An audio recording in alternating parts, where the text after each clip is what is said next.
Hi बच्चों, how are you? Fine? Okay. Myself JP Giri and you are watching your favorite channel Saran ITG mathematics. जैसा कि thumbnail से आपको ज्ञात हो गया होगा कि इस वीडियो में हम लोग क्या सीखने जा रहे हैं derivative of functions in parametric form, यानी कि उन फंक्शंस के डेरिवेटिव हम इस वीडियो में सीखेंगे जो एक्चुअली किस फॉर्म में होंगे, पैरामेट्रिक फॉर्म में होंगे। अब पैरामेट्रिक फॉर्म क्या है, सबसे पहले हम किसी फंक्शन का पैरामेट्रिक फॉर्म क्या होता है इस पर डिस्कस करते हैं और उसके बाद उसका डेरिवेटिव निकालना सीखेंगे। So without wasting our precious time let's start learning the parametric form. अब बच्चों सबसे पहले आप लोग ये बताओ कि यहाँ जो बोर्ड पर मैं लिख रहा हूँ ये एक्चुअली क्या है। X square plus Y square equal to A square, यह क्या है? तो यह एक सर्कल का इक्वेशन है, क्लास 11th में आप लोग किए होंगे, जिसका सेंटर ओरिजिन है और रेडियस ए है। This is the equation of a circle with centre origin and radius A. And दूसरा पार्ट यहां लिख रहा हूं मैं, X square by A square plus Y square by B square equal to 1। यह किसका इक्वेशन है? 11 का ही है, कॉनिक सेक्शन का। यह हमारा हो गया किसका इक्वेशन है? यह इलिप्स का इक्वेशन है। समझ में आ रहा है? तो यहाँ दो डिफरेंट इक्वेशंस दे रखे हैं। यह इक्वेशंस जो दिए गए हैं यह पैरामेट्रिक फॉर्म में नहीं है। अब इसको पैरामेट्रिक फॉर्म में कन्वर्ट कैसे किया जाए, यानी कि जो यह एक रिलेशन है इसको दो वेरिएबल यूज है, एक्स और वाई, ए और बी, और जो कांस्टेंट है 1 है, ये कांस्टेंट में काउंट होता है। ए बी सी स्टार्टिंग वाले जो अल्फाबेट्स है जनरली उनको कांस्टेंट में काउंट करते हैं और जो एक्स वाई है उनको वेरिएबल में काउंट कर। और जब बात कैलकुलस की होती है तो x why he generally calculus variable की फॉर्म में होते हैं। अब हम जो यहाँ दिया हुआ है X square plus Y square equal to A square, इसका पैरामेट्रिक फॉर्म क्या है? तो पैरामेट्रिक फॉर्म मीन्स अब यहाँ जो दो वेरिएबल है दोनों वेरिएबल को हम सेपरेट कर देते हैं, दैट इज एक्स और वाई। एक्स को सेपरेट कर दिया, वाई को सेपरेट कर दिया। अब एक्स वाई को किस तरीके से लिखे? थर्ड वेरिएबल लेते हुए, by taking the third extra variable. Extra variable लेते हुए कैसे हम सेट करें कि यह सर्कल का इक्वेशन हो जाए, यानी कि यह जो है एक्स वाई वह कोऑर्डिनेट बन जाए जो उस सर्कल पर लाई करता है। एक्स वाई वह कोऑर्डिनेट बन जाए जो इस सर्कल पर लाई करता है। तो यहाँ पे हम अगर लिख देते हैं x equal to A cos theta और y equal to A sine theta. X का मैंने लिख दिया ए कॉस थीटा और वाई का लिख दिया ए साइन थीटा। तो यह जो है यह एक पॉइंट के कोऑर्डिनेट्स को रिप्रेजेंट करने लगा जो पॉइंट इस गिवन सर्कल पर है, यानी कि यह गिवन सर्कल को सेटिस्फाई करेगा। पुट करके हम देख लेते हैं x square plus Y square, तो एक्स के जगह पे डाल देंगे हम a square cos square theta और यहाँ हो जाएगा a square sine square theta. This implies that x square equal to y square, यहाँ ए स्क्वायर कॉमन निकालेंगे तो cos square theta plus sine square theta हमारा हो जाएगा cos square theta plus sine square theta. और अगले step में x square plus Y square equal to A square आ गया, क्योंकि sine square plus cos square की वैल्यू कितनी होती है? 1 होता है। तो sine square plus cos square की वैल्यू जैसे ही 1 हम पुट करेंगे तो इस तरह से हमारा क्या हो गया कि यह सर्कल का इक्वेशन आ गया। इट मीन्स यह जो यहाँ जो दिया हुआ है X equal to A cos theta Y equal to A sine theta, यह सर्कल का इक्वेशन है जो कि पैरामेट्रिक फॉर्म में है। पैरामेट्रिक फॉर्म क्लियर हो गया कि पैरामेट्रिक फॉर्म क्या है? तो पैरामेट्रिक फॉर्म में होता है दो डिफरेंट इक्वेशंस होते हैं जो कॉमन वेरिएबल से जुड़े होते हैं।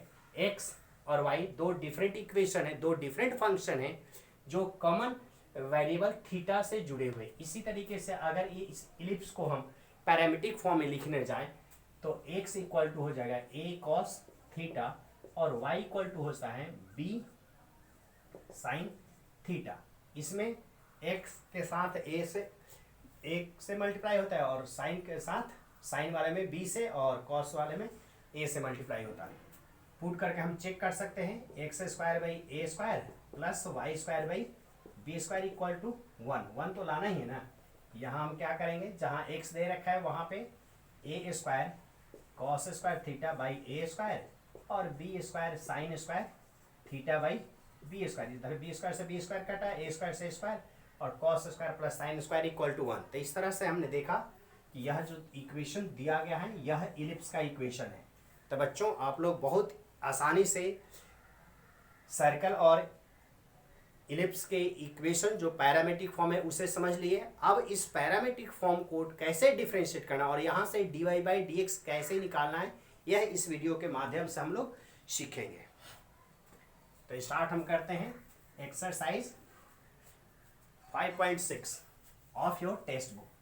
आपके टेक्स्ट बुक के 5.6 एक्सरसाइज जो पैरामेट्रिक पर बेस्ड है, पैरामेट्रिक फॉर्म पर बेस्ड है, उस क्वेश्चंस को हम करना शुरू करते हैं।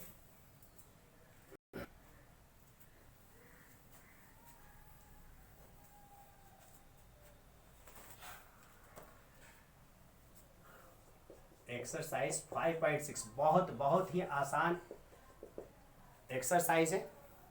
Find dy by D X. हमें dy बाई डी एक्स की वैल्यू निकालें, मतलब डेरिवेटिव की वैल्यू निकालनी है।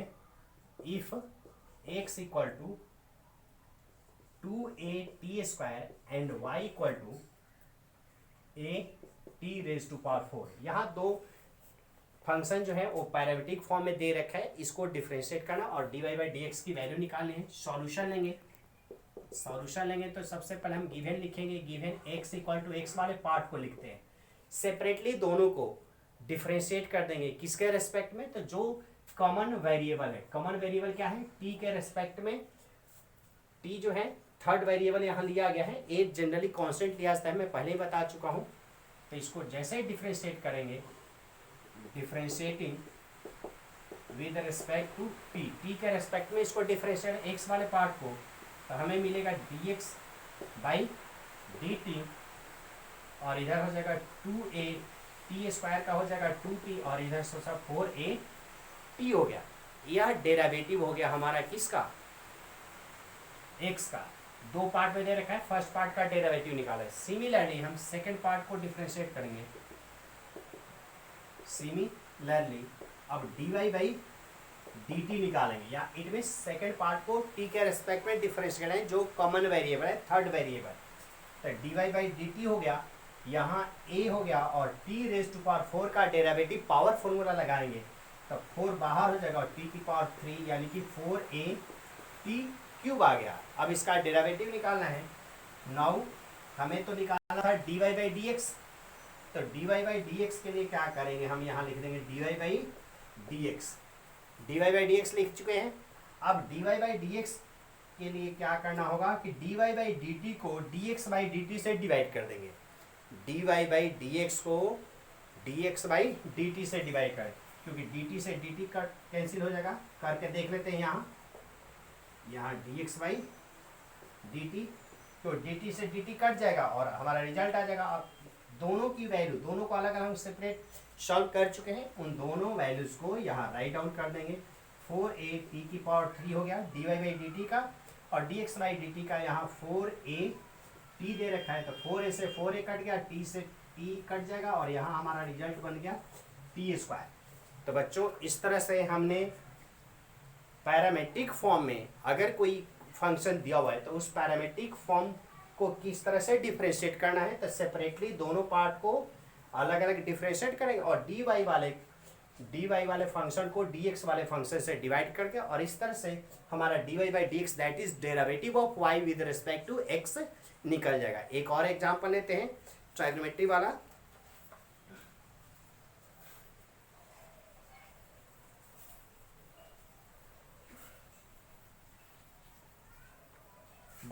बहुत ही आसान एक्सरसाइज है, बहुत आसान क्वेश्चंस मिलेंगे। एक दो क्वेश्चंस को छोड़ करके, अगर जो थोड़ा सा हाई लेवल के क्वेश्चन है उसको मैं नेक्स्ट वीडियो में सॉल्व कर दूंगा। अभी हम स्टार्ट कर रहे हैं, इसलिए बहुत सिंपल क्वेश्चन हम लेंगे।